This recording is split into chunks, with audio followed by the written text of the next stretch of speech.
pleased to have back here on the program and in person. Good to see you here, Ray Ratto. Good to see you, sir. How are you? How are you? Good to see you. Glad to hear that you got at least some of your equipment back. I did. Yeah, it's the truck itself that got stolen last week.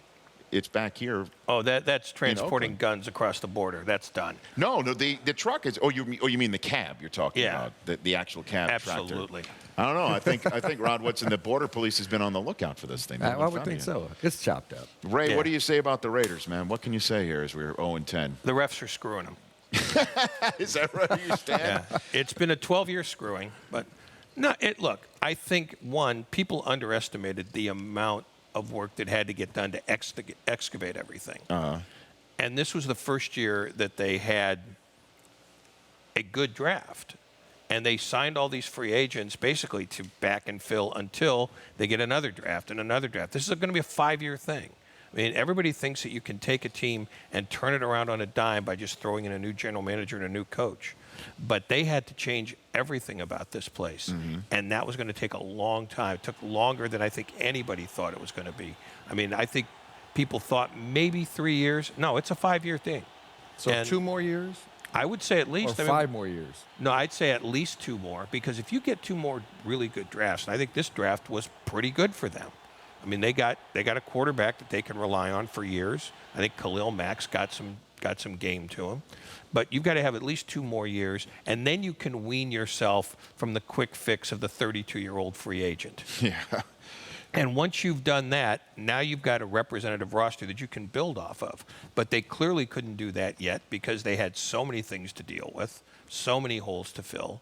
And I think what happened was everybody inside and outside underestimated the size of the job. CSN Bay Area senior insider Ray Ratto joining me here on the Rich Eisen Show with Rod Woodson live atop O.co's plaza level inside of the stadium here, getting set for the Kansas City Chiefs and the Raiders on Thursday Night Football. But can you attract the big-name coach that Mark Davis wants to attract with this 0-10 team, the roster, and the first overall pick, Ray? Well, I think people are unrealistic when they start thinking about big-name coaches, because that's not the fix.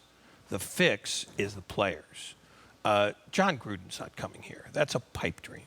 They have a better chance with Jay Gruden than John Gruden. And Jim Harbaugh's not coming here either. Yeah, I don't think he's going to last in San Francisco, but I don't think he's just going to come across the bay and do this. This is a daunting task, and it's one that, frankly, is going to have to be done, again, in increments.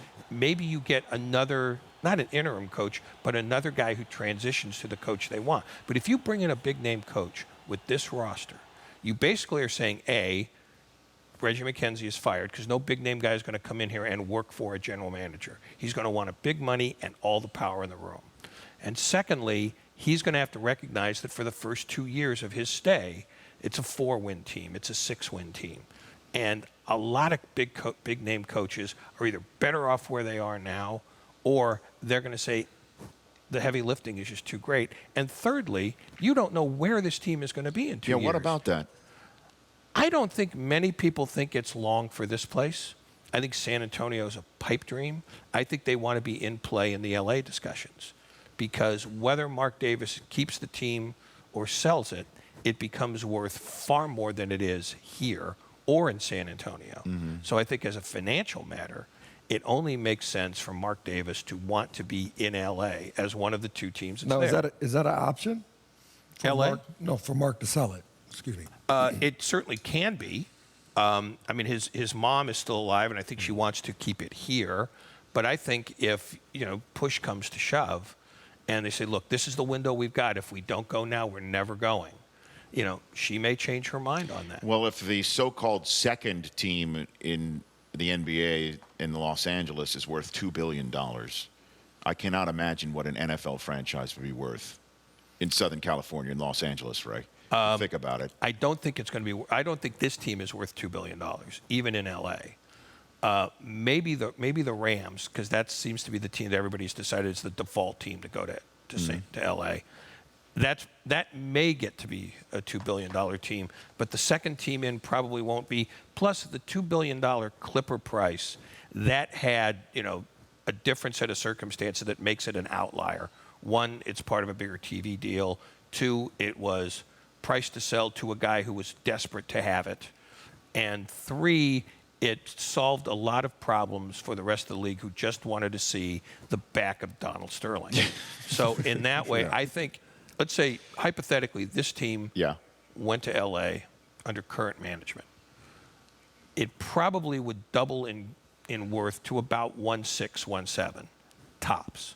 But I think the first team in and the team, because you're never going to have 2 co-equal tenants. The first team in is going to be the one that gets to be the big name team. Like the Giants with the Giants and the Jets. Exactly. Co-tenants in MetLife. And so, I mean, I would guess that the Rams, on the assumption that they're it, would probably sort of be the de facto first tenant. Ray Ratto, the CSN Bay Area senior insider with me and Rod Woodson here in O.co. You wrote this week, the 49ers need a message win. What does that mean?